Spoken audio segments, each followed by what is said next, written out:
Hi, I'm Sylvia Cunningham with KCRW Berlin. This is Judy Grossmann over here.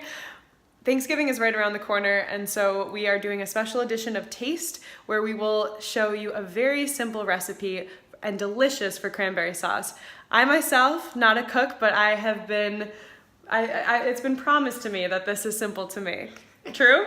Completely. Okay, here we go. Good. Cranberries, that's all that's in there right now. Okay, I can handle that. Okay, and then the only other thing that we add to it immediately is a good dollop of this wonderful stuff called ruby port. Okay. And ruby port is sweet, so it's not a dry port. And we add, a good dollop in there. Okay.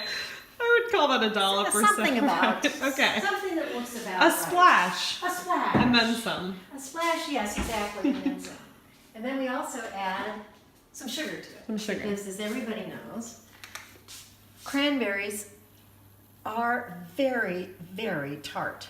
Mm-hmm. So a generous helping of sugar. Oh, good. More than a splash. Let's put it that way.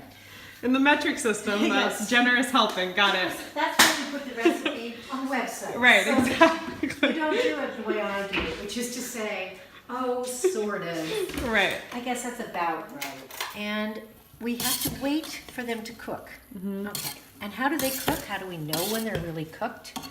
Because when the heat gets to a certain temperature with cranberries, they explode.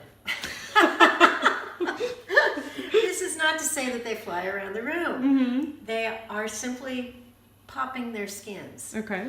And the sound that it makes is especially pleasing. Mm-hmm. So we'll just wait here for a few minutes while that one does Okay. its thing. And in the meantime, we take all of this lovely skin from these clementines and we get prepared to add that to the cranberry mixture. Mm-hmm. This is why it's so simple.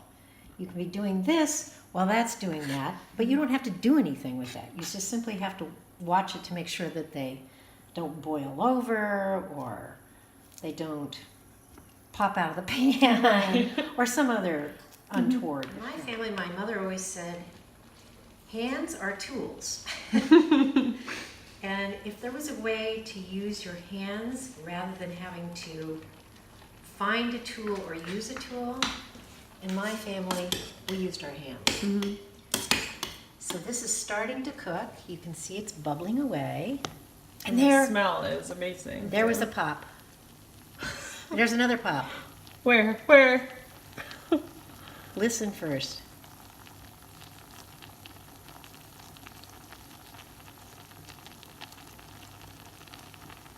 Being very subtle today. Mm.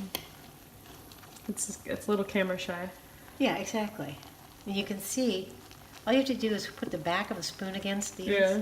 and you can see they haven't popped yet. This is the tool, Mm-hmm. and it's really great for when you have not taken the peeling off. But if you have taken the peeling off, Mm-hmm. it's virtually impossible to hold this. Mm-hmm. So this is where your hand becomes your tool. Okay. And you simply squeeze. And you will get nice juice off of the top of it, Mm-hmm. which is what we're going to add to this. And because I think, though the popping has been subtle, it has happened. You have to trust Doesn't me mean on it this. has. I do. Yes, you do. And if you look in here now, you'll start to see that it starts to resemble a kind of mush. Okay, let's take a look. Oh yeah. And it thickens up a little bit. Mm-hmm. But the idea is to keep that up so that every one of those berries actually pops. And so you're judging with a spoon. Yes, by exactly. pushing it against, making sure that's actually popped. If there's too much pressure, then I know it hasn't popped. Mm-hmm. But I'm not finding any berries yet that have not. Oh, there was one. Mm-hmm. Might have heard it. There's one that's not there. Mm-hmm. That one Yeah. it popped, but Very subtly. very gently, I would say. Almost as if you Yeah. didn't hear it at all. Right. And we're almost done. We have added the rind to this little mixture. And to be truthful, it's looking just a little less liquidy than I'd like. Mm-hmm. And when in doubt with this, if it's not as liquidy as you like, you know what you get to do. And that's just a little bit more. A little bit more. Just enough. See, a tablespoon. Because I want those clementine rinds to mesh in with the fruit in a good way. And remember that we still have the juice that we're going to add at the very end. And I'm going to turn the heat off underneath that right now. And get a little bit more juice. And this is sort of like the pie crust, if you remember this. Is that the idea is to add liquid until the consistency is right. So I know that that's fine. I know that's a perfectly reasonable amount. And we're going to put this lovely cranberry sauce in here. And this will keep in your refrigerator for weeks and weeks. A very long time.